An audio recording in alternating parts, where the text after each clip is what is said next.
收听，今天我们来聊一个挺有意思的话题。就是一份材料里提到的一个观点，语言就是力量。这个说法很有分量。是啊，你可能也想过，学外语嘛，不就是多个沟通工具？但这份材料认为，这个过程可能，远不止如此，它更像是一种赋能。对，赋能这个词儿用得好。材料从好几个角度切入，像认知啊、文化、社会，还有职业发展。没错。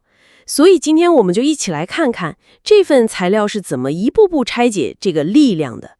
掌握一门新语言到底能给我们带来什么？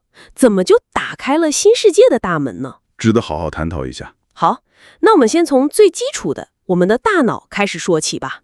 材料第一个就讲认知赋能，说学外语能健脑。健脑这个说法很形象。是啊，听起来就让人心动。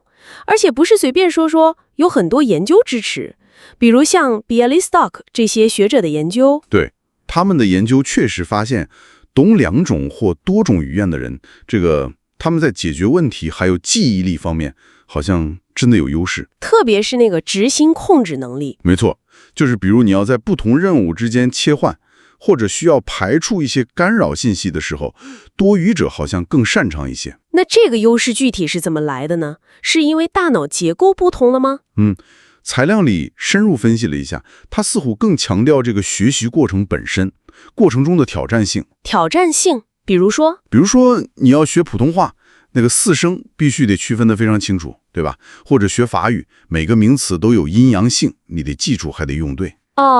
这确实需要很强的注意力和分析能力。对，这种持续的可以说是一种认知体操，它要求你非常灵活，非常精确。我明白了，就是不断的在2种语言系统之间切换，处理不同的规则。是的，这种训练带来的不仅是语言能力本身，更重要的是它培养了一种思维习惯，就是更能适应模糊性，更能处理复杂的情况。就像大脑的肌肉被锻炼得更强韧了。可以这么理解。所以当你遇到其他领域跟语言没关系的复杂问题时，这种思维韧性就能派上用场。这本身就是一种内在的历练感，知识带来的力量。从认识层面，这个力量就挺实在的。那我们再往外看，文化层面呢？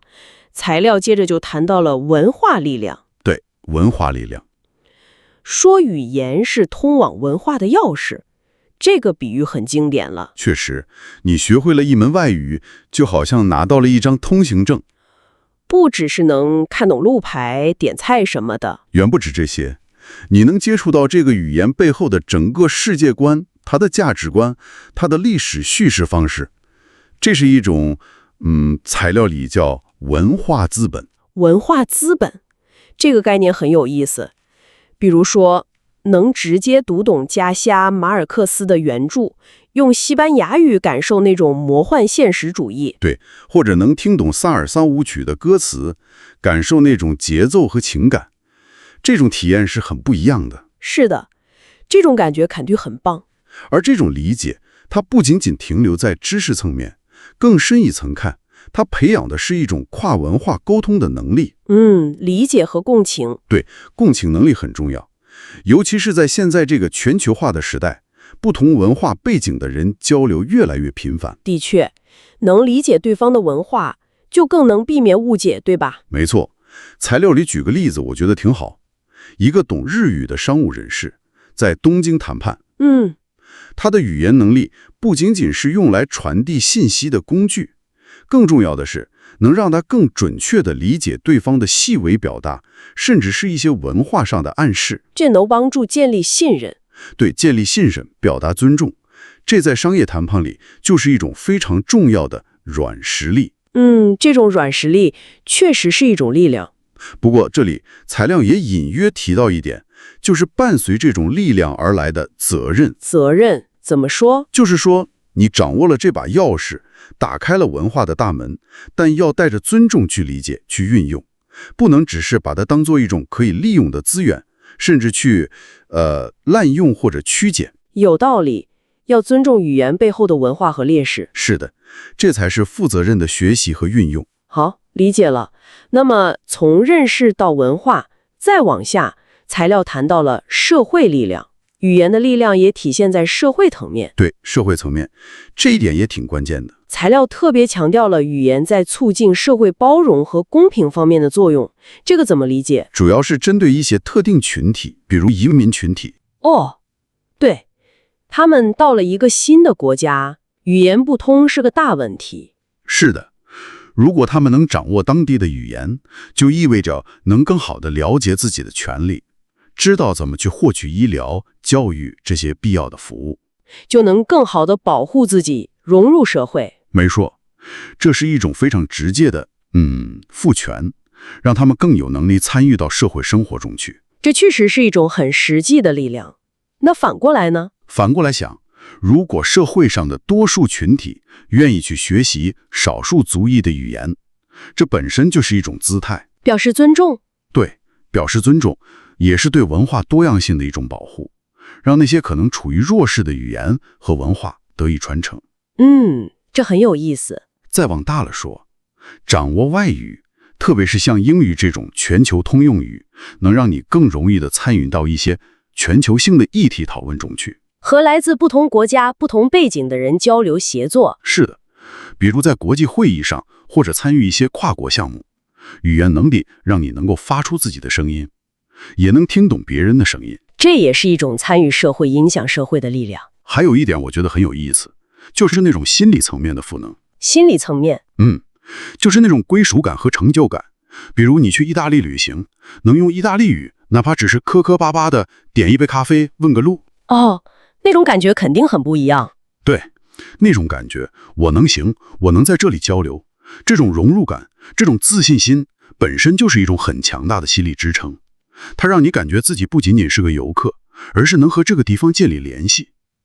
确实，这种心理上的力量感也不容忽视。是这么回事。好了，说了认知、文化、社会，接下来这个可能是很多人最直接关心的职业领养。对，工作饭碗，这个很现实。材料里也明确说了，语言能力在职场上的价值非常直接。是的，尤其是在全球化经济的大背景下，像外交、国际贸易、科技、旅游这些领域，多语言能力肯定是个加分项。毋庸置疑，很多跨国公司都需要这样的人才。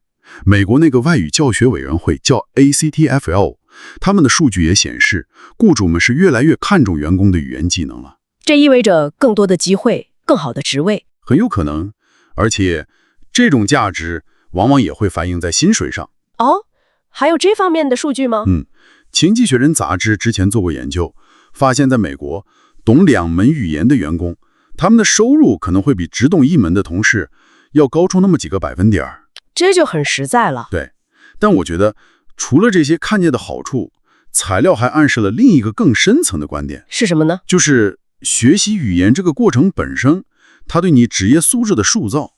学习过程？想想看，学一门外语容易吗？肯定不容易。你需要投入大量时间，需要毅力，需要不怕犯错，不断练习。的确需要坚持。对，你需要适应一套全新的规则，可能是发音规则，可能是语法规则。这个过程本身其实就在锻炼你的毅力、韧性还有适应能力。我明白了，就是说通过学语言这个挑战，你顺便也培养了这些在任何职业中都很重要的品质。没错，所以即使有一天你可能不常用那门外语了，但你在学习过程中培养出来的这种坚韧和适应性，可能对你的长远职业发展帮助更大。这个角度很有启发，语言学习本身就是一种素质训练，可以这么说。不过说了这么多语言的力量，材料肯定也提到了，获得这种力量并不容易吧？对，他也指出了挑战和一些现实障碍。比如呢？最明显的就是资源分配不均，不是每个人都有同样的机会去接触和学习外语，教育资源、时间精力、经济条件，这些都会影响。社会经济地位确实是个很重要的因素。是的，所以我们说语言是力量，但也要看到这种力量的获得本身可能也存在不平等。这是需要关注的现实问题。同时也再次引出了我们之前提到的那个词儿，责任。责任。对，当你幸运地拥有了学习和掌握一门或多门语言的能力时，也就伴随着一种责任，就是要思考怎么去运用这种力量，不能滥用，要尊重。对，要尊重语言背后的文化和使用者，思考如何用这项技能去促进理解，去帮助他人，而不是去制造隔阂，或者仅仅是为了满足自己肤浅的利益。负责任地使用这份力量。是的，带着谦逊去学习和使用。好的，那我们来小结一下。这份材料可以说为我们描绘了一幅语言力量的多维途径。是的，很丰富。它告诉我们，语言的力量不仅仅是让你能和更多人说话，它能实实在在地锻炼你的思维方式，让你更灵活、更有韧性。这是认知层面。对，然后它为你打开了一扇扇窗，让你能窥见和理解不同的文化世界，培养跨文化沟通的能力。文化力量和软实力。没错，同时它还能在社会层面发挥作用，促进包容，帮助人们更好地融入社会，参与公共事务，社会赋权。最后，在现实的职业发展中，语言能力也是一个看得见的优势，甚至能提升你的收入潜力，并且在学习过程中塑造重要的职业素养、职业竞争力。所以说，掌握一门新语言，它的意义和价值确实远远超出了沟通工具本身，它是一种深刻的赋能过程。的确是这样，它能从内到外的改变一个人。那聊到这里，对于正在收听的你来说，或许也可以思考一下。对，可以问问自己，听了这么多关于语言力量的分析，对你而言，语言最吸引你的力量，或者说你最看重的那部分力量是什么呢？是认知上的挑战，是文化上的探索，还是社会或职业上的机遇？还有你正在学习或者将来想要学习的那门语言，除了沟通之外，它背后承载的那些独特的思维方式、文化积淀、历史故事，又可能为你个人带来哪些不一样的视角和启发呢？这确实是一个值得我们每个人在学习语言的道路上不断去思考和探索的问题。语言的力量，最终还是要靠自己去体验和发掘。Thanks for joining us. If you enjoyed this episode, please subscribe, like, and share with your friends.